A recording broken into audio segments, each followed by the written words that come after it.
কেনসিংটনের রাস্তা থেকে আসা ভিডিওগুলো বিশ্বজুড়ে সম্মিলিতভাবে ৩০ কোটিরও বেশি ভিউ পেয়েছে, যা অনেক গ্লোবাল হিটের চেয়েও বেশি। অন্যের কষ্ট এখন অন্যের কন্টেন্ট হয়ে উঠেছে, একটি সম্পূর্ণ নতুন ধারার উদ্ভব হয়েছে।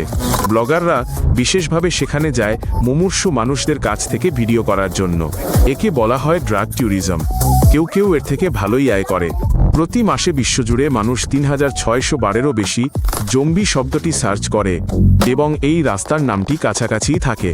অন্যের ট্র্যাজেডি একটি সার্চ কোয়েরি এবং একটি অনলাইন ব্র্যান্ডে পরিণত হয়েছে।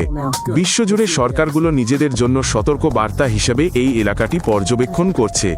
জার্মানি, মেক্সিকো, ইন্দোনেশিয়া সবাই দেখছে এবং একই প্রশ্ন করছে, একটি ধনী দেশে এটা কিভাবে সম্ভব? স্থানীয়রা বলেন তারা বাইরে খোলা জুতো পরা বন্ধ করে দিয়েছেন। তারা সুইয়ের ওপর পা রাখার ভয় পান।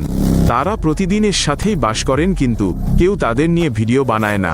এক মহিলা বিদেশে কাজ করতে চলে গিয়েছিলেন কারণ তিনি আর এটা দেখতে পারছিলেন না। ফিরে এসে তিনি সেই একই নরক দেখতে পান।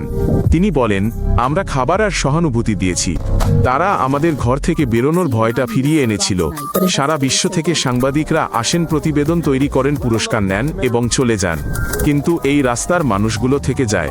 প্রতিবেদন শেষ হয়ে যায়, তাদের জীবন চলতে থাকে। এই পাড়ায় বেড়ে ওঠা প্রত্যেকটি শিশু শৈশব থেকেই এসব দেখেছে। তারা হয় এতে অভ্যস্ত হয়ে গিয়েছিল, নয়তো পালিয়ে গিয়েছিল। অনেকের জন্য কোনোটিই ঘটেনি। পূর্ণ ভিডিওটি দেখুন ইউটিউব চ্যানেল 10টি তথ্য এ।